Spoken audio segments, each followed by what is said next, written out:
तमाम संस्थाएं जो हैं उनके द्वारा आने वाले समय में समाज सुधार को लेकर क्या कुछ कार्य किए जाने वाले हैं, क्या कुछ आपकी उसकी तैयारियां चल रही हैं?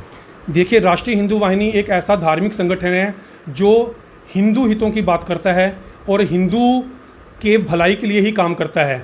हमारा जो संगठन बना है वो इसलिए बना है कि हम अपने धर्म के, अपने समाज के जो लोग हैं उनको एकत्रित कर सकें, उनको जो सनातन धर्म से वो विमुख हो रहे हैं, अपने धर्म से, अपने संस्कारों से विमुख हो रहे हैं, उनको उनकी तरफ वापस जोड़ें। क्योंकि जैसे आप, हमारा कृषि प्रधान देश है, आप सभी जानते होंगे, जो पेड़ अपनी जड़ों से विमुख हो जाता है, जरा सा भी तूफान आता है तो वो उसमें उड़ के चला जाता है, लेकिन जिसकी जड़ मजबूत होती हैं वो तूफान के अंदर भी खड़ा रहता है, अडिग रहता है। तो मैं आपके चैनल के माध्यम से अपने सभी हिंदू भाई बहनों से ये मैं विनम्र आग्रह करूंगा कि आप सभी भी अपने संस्कारों को मत भूलें, अपने परिवार के संस्कारों को मत भूलें, अपने प्रदेश के संस्कारों को मत भूलें। अपने घर के अंदर अगर हम डोगरा हैं तो हम घर में डोगरी बोलें, अगर हम पंजाबी हैं तो हम घर में पंजाबी बोलें, अपने बच्चों को पंजाबी बोलना सिखाएं, अपने बच्चों को डोगरी बोलना सिखाएं।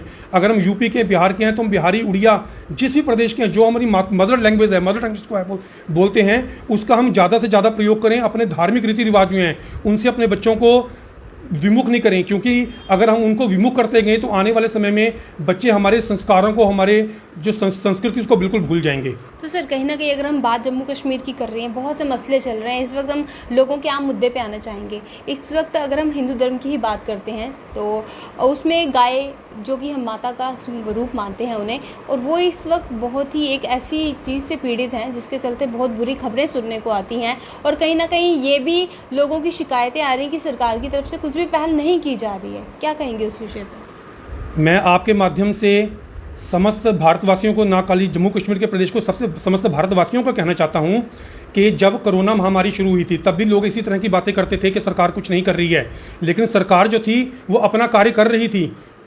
ये कोई ऐसी जो महामारी आई है, ऐसा नहीं है कि इसका पूर्वाभास हो जाए कि अभी 2 साल बाद बीमारी आएगी तो हम उसका पहले ही दवाई बना के रख लें।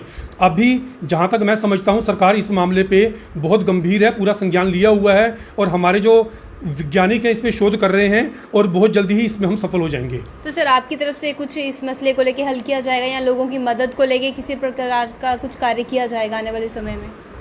देखिए, ऐसा है, ये तो जहाँ तक गऊओं के, आप गऊओं की बात कर रहे हैं ना? हाँ जी, गऊओं की जो बीमारी है इसके लिए तो सरकार पूरे संज्ञान में ले रही है। जैसे ही कोई दवाई बन के आती है तो मैं समझता हूँ कि हमारे करने से पहले ही भारत सरकार जो है उसका समस्त वितरण करेगी और ऐसी व्यवस्था करेगी कि हर गौशाला में, हर घर में वो दवाई पहुँचाई जाए।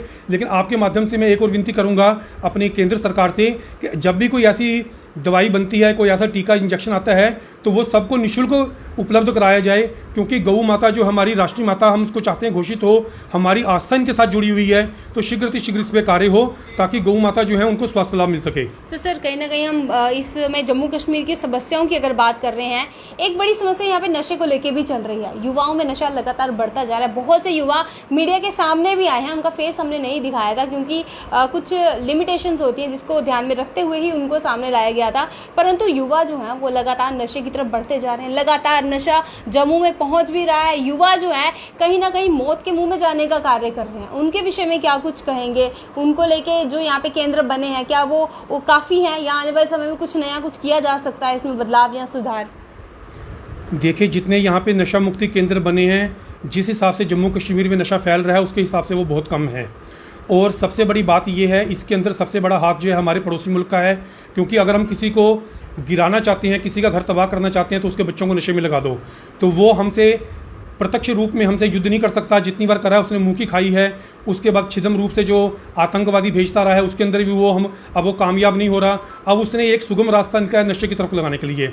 उसके लिए मैं जितने भी हमारे युवा वर्ग हैं, इनके माता पिता से मैं आग्रह करूंगा, अपनी संतानों को अपने से विमुख मत होने दें, उनको लाड प्यार दें, अपने साथ रखें, क्योंकि संतान को जब घर में प्यार मिलता है तो वो बाहर प्यार नहीं ढूंढती है।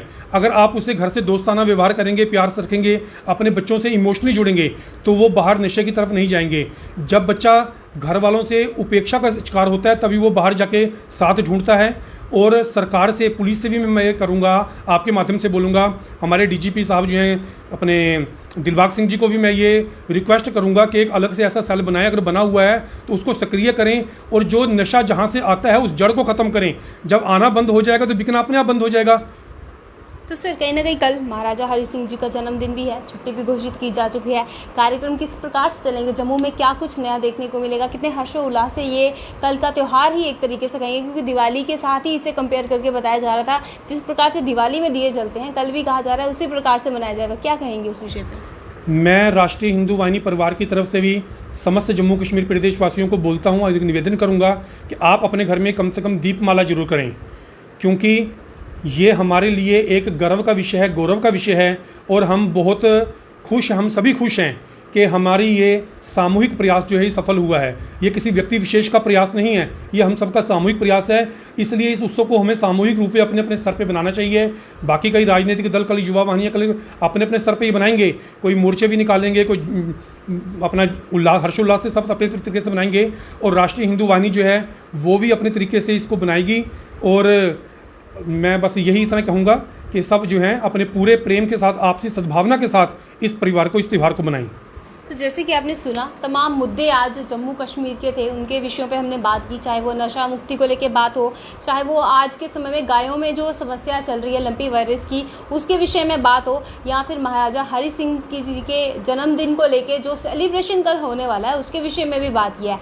तमाम बातों की जानकारी जो है वो विनय हिंदू जी से हमें मिली है। और आने वाले समय में भी जम्मू में किस प्रकार से छुट्टी का आयोजन किया जाएगा, किस प्रकार से सेलिब्रेशन किया जाएगा, और जो समस्याएं चल रही हैं उनके क्या कुछ समाधान निकाले जाएंगे, वो तमाम जानकारियां भी जल्द ही आप तक पहुंचाएंगे। अब तक के लिए इतना ही। मैं रितिका राजपूत, कैमरामैन गगनदीप के साथ, धन्यवाद।